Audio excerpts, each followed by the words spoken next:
Hey, I'm responding again. This is another taping. I'm responding again on these addictions. Some people who be in debt, drug debt, gambling debt, and stuff like that. Some of these people sell their children, and some of them sell their family members off to collect their debt. And I said, I hope one day none of my people do that to me or do that to my child. But I told my daughter she don't have to walk around here afraid, you know.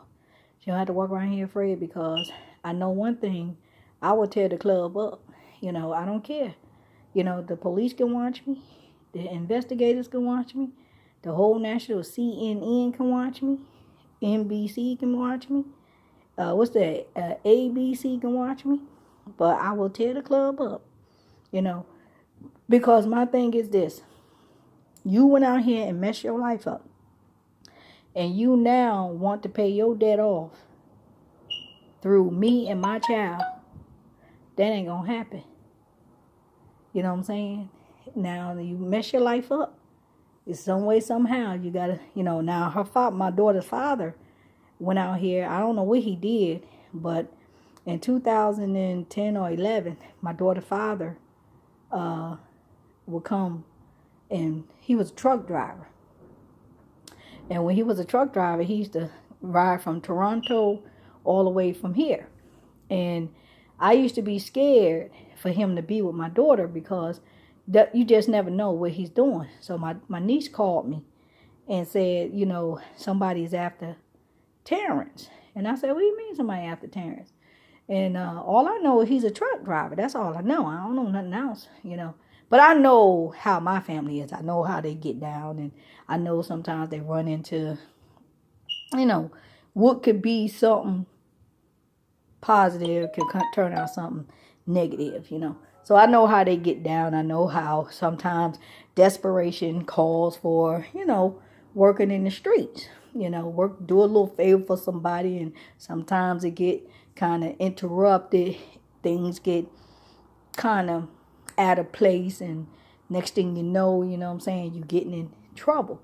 So I used to be scared that I used to call the courts.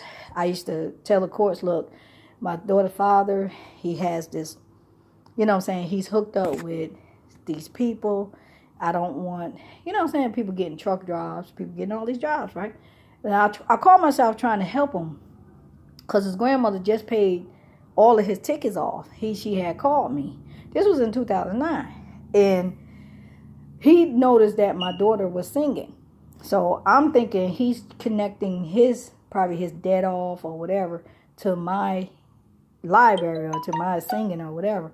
And, when you dealing with these cartels, you just never know. You don't know what type of demands. My nephew knows a couple of cartel people, but they nice people. We grew up with them. We grew up around them. So they know that, they basically know how we are. My girlfriend, Lanisha, she introduced me to the person that was shooting her talent show. And she gave me her number. And then I called my niece, Naima's father. And he gave me Cartel's number, So Cartel was on the other end. He came to my house. He seen my setup. So that's the only reason why, like, some people might be saying, oh, you got a studio in this. Everybody come to try to check you out and try to see what you all about. These people that's into music, trying to get back on the scene and, trying to get back in sight. So I'm talking to Marvin Pickler. His little brother is come out of jail, is in the halfway house and building studios. He telling me he builds studios and stuff like that. So I'm trying to figure out, he wanted to be with me. I'm like, I don't want to be with you because I don't know you. You know my brother Brian, but I don't know you. You know what I'm saying? I said, and I'm not looking for nobody like that. He said, oh, I know about music and I said, brother, nope. So, so Marvin tells me that he knows Mary J. Blige. So I give him a little taste of what I know, that is a song that I recorded. I let him listen to it over the phone. At the time, Bryant was living in the halfway house with his brother. They was roommates and stuff. So Brian gave me, put him on the phone. And he said, hey, this is my sister. My brother Brian probably telling all of the people in the house that I write music.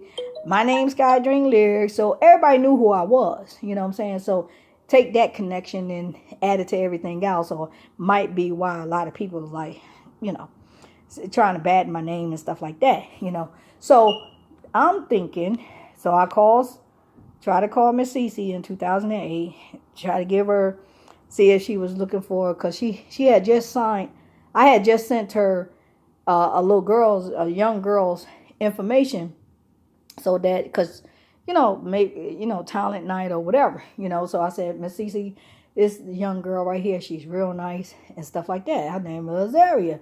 She goes to my nephew Corey and his wife church, you know, in Detroit. They was over here on Henry Ruff. They first church was Henry Ruff. Corey got married on Henry Ruff, you know, and they moved in Detroit. So I don't know what's going on with that. But anyway, I don't know if Corey gave them my stuff to record, and I'm letting Miss Cece know. So Miss Cece got Azaria, you know, and added her, you know what I'm saying? So I don't know how that worked. So I don't know how Corey got hooked up with Cece's niece and stuff like that. And all I know is that she lived in back of my nephew, and my nephew was telling me about her. And she was like, he said, Auntie, I'm gonna let you meet her one day. But Corey never let me meet her. You know what I'm saying? I never was face to face with him. She probably was running back and forth telling Cece, oh, she's this, she's that. But I never met her. She's probably going by through with Corey and his wife is saying. But instead, I'm sitting over here losing money, and it seemed like they sitting over here gaining money. You know what I'm saying? So I'm figuring like maybe she's giving the money to them, and you know what I'm saying? I don't know. But all I know is I put the CDs together. I always put the CDs together, and I name the CDs, and I name each track. So all people got to do is just go in and sing and stuff like that. But I was asking Miss Cece. So I guess a person came in and tried to say that they was partners of mine, and they had the right to give my projects out to the gospel, to the church. You know what I'm saying? So I don't know who met with who. And that's what I'm saying. My family will sit there and say, I sent them. Now, remember what God said. God said it's going to be false prophets that's coming to you and saying that that I sent them, and I didn't. God said that. He said that's what they're going to do. So just imagine, I'm Sky Dream Lyrics Production. A lot of people come into these pastors and ministers and singers and artists as a representative of Sky Dream Lyrics Production, and Sky Dream Lyrics Production didn't send them. You know what I'm saying? That's false prophecy, prophet. You know what I'm saying? So just imagine, you know, and these males as pastors, these males as, you know what I'm saying? So I said that. I said, just imagine. So you got to know that Bible. So when somebody came to me and said, oh, you got to know this and you got to know, I said, look, bro, I do my own thing. So I'm not like, he from ASCAP. And he said, yeah, I don't know about the mother. I know about the daughter, you know. But I'm the one who training the daughter. You're not even training the daughter. You just looking. You know what I'm saying? So it's just like they trying to reward us and like trying to say that we ain't working. You know what I'm saying? It's just like somebody underhandedly, secretly claiming to be Sky Dream Lyrics Production, where that they collecting money from BMI and ASCAP, like they producing me and my daughter, or they running Sky Dream Lyrics Production. Ain't that something? So I said, well, hopefully Cece, if she, you know what I'm saying, like I said, I can only count for the ones that I really gave the projects to and didn't expect anything back but recognition. My LLC be recognized as a good songwriter, lyrics writer. So commercials, skits, videos, and stuff like that, and television and commercials. So you can hit me back up if you want to. Oh, and if you want to meet with, me, if you want to meet with me, rather you in Chicago, rather you in UK, Tennessee, Dallas, if you want to meet one-on-one with me, Sony president, if you want to meet one-on-one with me, you can. I don't know you, but I'm pretty sure you know me. I'm pretty sure you know me. So it's okay. You can send it in the mail. You know what I'm saying? Send my address in the mail. They probably giving you different addresses and stuff. Chicago. I don't know nothing about Steve Harvey. But anyway, just give me a call. Just give me a call if you need any type of, proof of any type of information. Okay? See y'all later.